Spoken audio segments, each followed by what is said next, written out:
So as far as the like police officers, corrupt police officers, or other police staff, or social workers, or corrupt FBI or whatever, some of them, not all of them, are corrupt. Some of them are true believers who want to do their job right.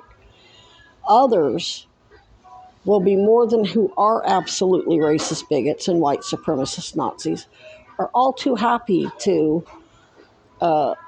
do dirty deeds to get promotion, to get FBI badges, or there's FBI that are happy to do dirty deeds to get lucrative private security jobs at some big corporation, like be the head of security at Banner, which is a $5 billion a year bogus tax exempt charity healthcare system. And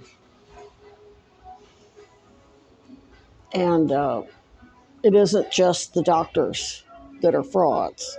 The United, Centene, the insurers who own the Medicaid and Medicare programs have a monopoly on them, actually, and Big Pharma. And that's another reason why a lot of police go along with it. Therefore, their police unions, that's part of their retirement plan. So the more money Big Health and Big Pharma and Big Insurance and Big Real Estate make, the more they make in retirement. So there's really no separation between Wall Street and our government, who makes the laws, our lawmakers, and the law enforcement. It's a straight up slave operation, aka human trafficking. And because they create the policies within all the social services, whether it's policing or children and family services or healthcare, of course they're going to make sure they make laws that make false criminal allegations that lets them take children away from parents. And then God knows what happens to the kids. Kids disappear, or they end up, in juvenile system and on drugs and whatever. And then they're real easy targets for Epstein or whoever. And they, of course, we now know Epstein and Trump with his beauty pageants and modeling agencies. There's a million and one ways. And plenty of males like to be models too. And we're learning that the victims weren't all female. So, which I already knew that. I already knew that most child predators, they don't care about weight, race, color, gender. So I knew the audio of Darla Munoz. I'm on there specifically telling her, Dad never did anything to me. Did he do something to you? And I was talking to Darla, and she said, not me. I was the wrong. I wasn't skinny enough. I think I was too overweight, and I was the wrong color. Never mind, he's Native American and she's Puerto Rican, which means she's Native American. She just had and she didn't speak Spanish. I mean, she could, because her dad was a Puerto Rican immigrant, which ought to tell you everything you need to know. Dad's an American veteran who made less money than her father. Her father had a better job than my father. She's accusing my father of drug trafficking, which our mutual friend Angela Meyer, daughter of Democrat federal and probate judge Gary L. Busker, who was the Saline County probate judge and also was one of the 4 federal judges that sat at Jeffrey Dahmer's arraignment. She's on record saying he wasn't part of he's not high class enough. Anyway, she made it about social status. She's basically offended that anybody that my dad's accused of drug trafficking, she basically says he wasn't high class enough to be part of that. It was all the elites. That means it was the judges and the police and the lawyers, like her father, bringing in those drugs for Iran. Her dad was a Democrat. who's who of American judges and prosecutors and defense attorneys and blah, blah, blah, blah, blah, while Bill Clinton. And if I remember correctly, Susan York, her mother, Gary's wife, was from Arkansas.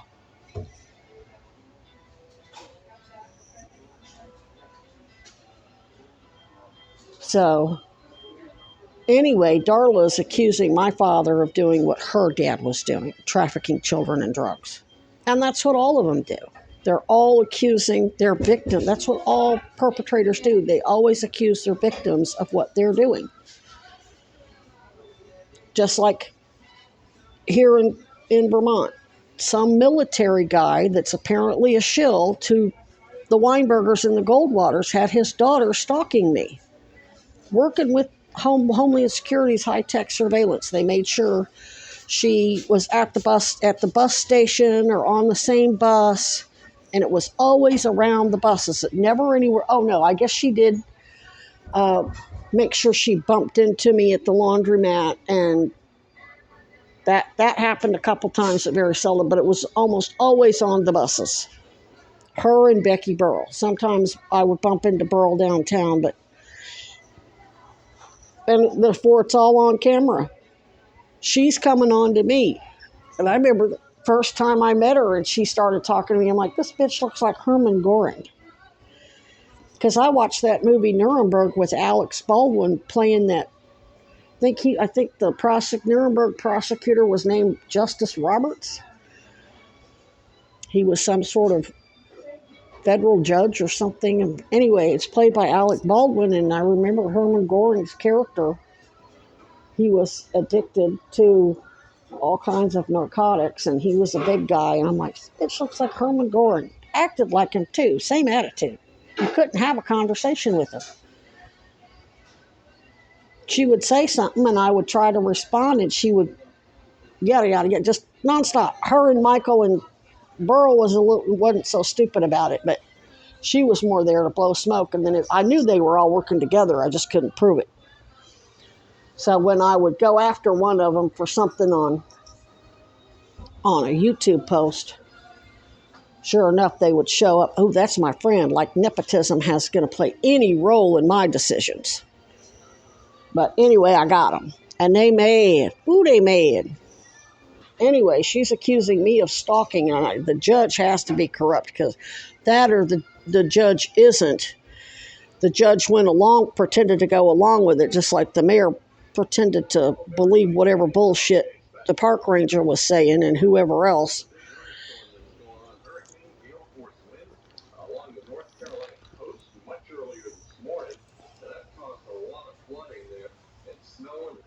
Just like my father's pretending to go along with you douchebags. Just like I pretended to go along with you douchebags.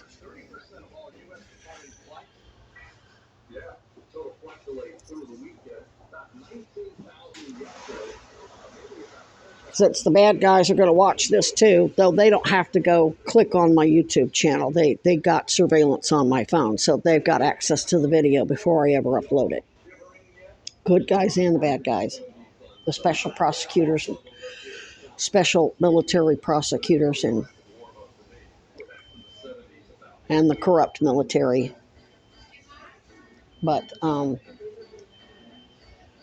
so there's, it's just going to be a matter of sorting everybody out based on what they tell whoever. When I get to Georgia, I don't know what you're going to need from me down there. I don't know whether you need me to put me in a hotel and see how many PIs they sent to the hotel to try to chat me up, or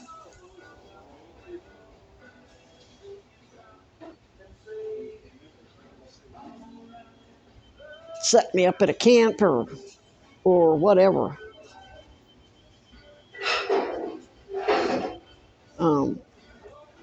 We'll figure it out when I get down there. I mean, if you think it's safer for me to stay with y'all, then that's fine. Doesn't matter to me. I don't smoke anymore, so it's not an issue. All I know is I can't be on my feet and be sitting upright like this 24/7. I've got to have an even amount of time to lay down. Every night I've got to be able to lay down and shed this water. When I go several nights without shedding, that's when it gets dangerous. I was going into cardiac arrest after 3 nights without sleep because so much fluid built up over the heart and lungs. And I don't think nitroglycerin would really do anything for it because it's not caused by normal things that would cause a heart attack. It's caused by congestive heart failure. Um, and the lung was trying to collapse last night. Luckily, I didn't eat much. I ate light. I just ate some chicken and some broccoli soup, something very light. And my kidneys worked enough to stop the lung from collapsing last night because it was sure trying by the time I got to the shelter. And man, does that hurt. Oh, Jesus. That hurts so bad.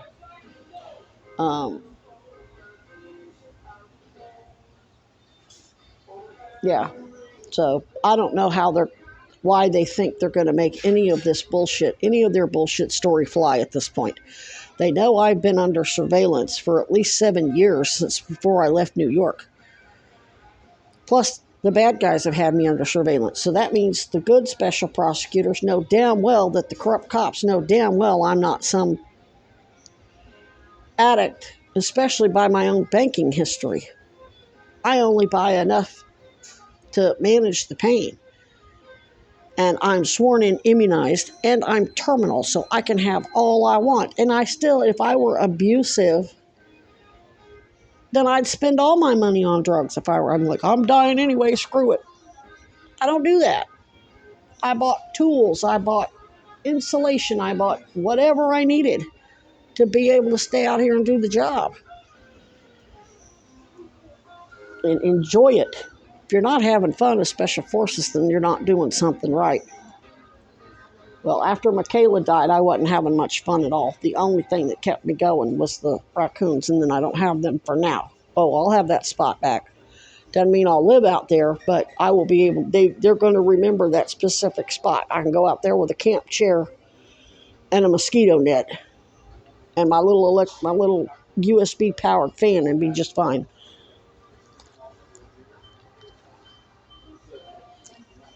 Or pull up in my RV van and go out there with a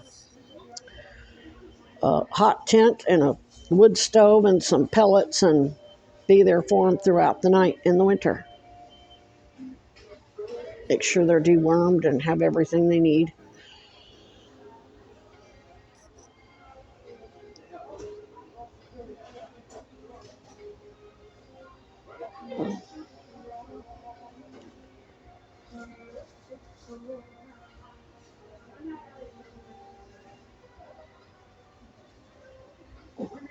And since AA's global, as long as I go to a couple meetings there in town, they'll get me whatever I need. And I don't think it's going to be that big of an issue. I think that Dad, once we sit down and we're deposed with the family lawyers and whoever Dad needs me to be interviewed by, the sheriff or whoever, we shouldn't have any problem getting what I need at a hospital, getting them to do proper PT scans. And then once the cat's out of the bag, there's no reason for AA to have to keep treating my cancer.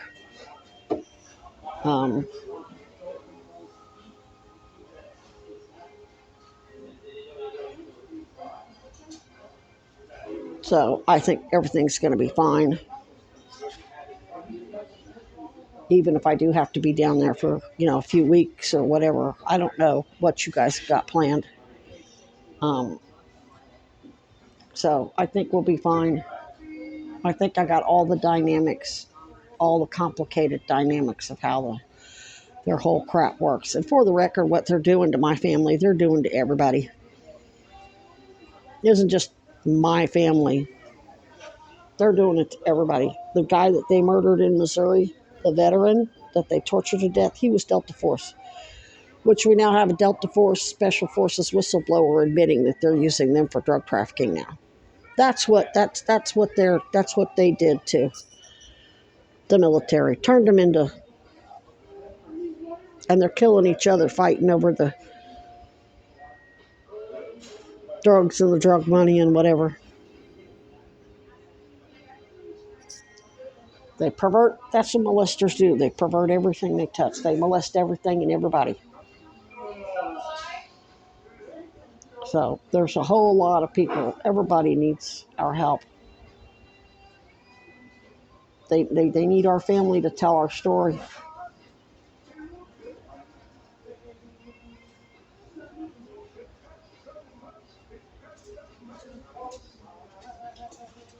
How we were pitted against each other based on cultural issues, or cultural issues means gay versus straight, black versus white, immigrant versus non-immigrant, male versus female, uh, uh, family values, uh, pro-life. Never mind, they don't give a shit what happens to the kid. They're happy to just, they want you, oh yeah, they're forcing you to have a baby so they can eventually abduct it from you through the social services and police and healthcare, and then molest it later and profit from it through as stockholders in Congress and attorneys general and governors, state legislators and attorneys general and governors, all involved in it. Got nothing to do with being pro-life or having family values. I imagine they make a fortune off the mass shootings too, somehow.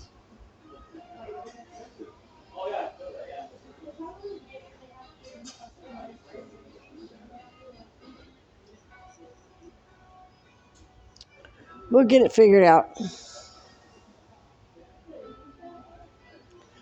See y'all on the flip side.